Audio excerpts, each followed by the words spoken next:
Students experience ಮಾಡಿದಾರೆ ಅದನ್ನ. Okay, ಅಂದ್ರೆ ಅಲ್ಲೆಲ್ಲೂ ಸುತ್ತಮುತ್ತ ಇರೋದಿಲ್ಲ? ಸುತ್ತಮುತ್ತಲು ಬರೀ 2-3 ಕಡೆ ಸ್ವೀಟ್ಸ್ ಸ್ಟಾಲ್ ಇದೆ, ಬೇಕರಿ ಇದೆ, ಎಲ್ಲ ಇದೆ. ಬಟ್ ಅಲ್ಲಿ ಸುಗಂಧ ಸ್ಮೆಲ್ ನಮ್ಮ ಇದರಲ್ಲಿ ಅಷ್ಟು ಜಾಗದಲ್ಲಿ ಮಾತ್ರ ಈ ಥರ ಎಲ್ಲ.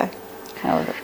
ಇವಾಗ ಹಾಡ್ಬೇಕಾದ್ರೆ ಅಮ್ಮ, ಇವಾಗ ಜನರ ಮುಂದೆ ಆಗ್ಬೋದು, ಸ್ಟೇಜ್ ಮೇಲೆ, ಇಲ್ಲ ನಾವೇ ಹಾಡ್ಕೋಬೇಕಾದಾಗ ಮೈ ಮತ್ತು ಹಾಡೋದಂತ ಹೇಳ್ತಾರಲ್ಲ, ಅದ್ ಯಾವ ರೀತಿ? ಅಂದ್ರೆ ಆ ದೈವಕ್ಕೆ ಕನೆಕ್ಟ್ ಆಗ್ಬಿಟ್ಟು ಹಾಡ್ತಾರ, ಇಲ್ಲ ಹೇಗೆ ಅದು?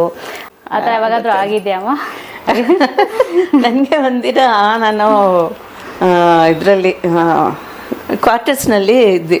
ಅವಾಗ ಸೇಮ್ ಇದೆ ರಾಯರ್ ಇದನ್ನ ಒಂದು ನಮ್ಮನೇಲಿ ಒಂದು ಕಬೋರ್ಡ್ ಇದೆ, ಅದ್ರೊಳಗೆ ಇಟ್ಟು, ದೇವ್ರ ಮನೆ ಅಂತ ಇರ್ಲಿಲ್ಲ, ಅದ್ರಲ್ಲಿ ಇಟ್ಟು ನಾನು ಪೂಜೆ ಮಾಡ್ತಾ ಇದ್ದೆ. ಆರತಿ ಮಾಡುವಾಗ ರಾಯರ್ದು ಕಣ್ಣುಗಳು ಎರಡು ಇದು ಆದಂಗ ಆಯ್ತು ನಮ್ಗೆ. ಅದೊಂದು ಎಕ್ಸ್ಪೀರಿಯನ್ಸ್.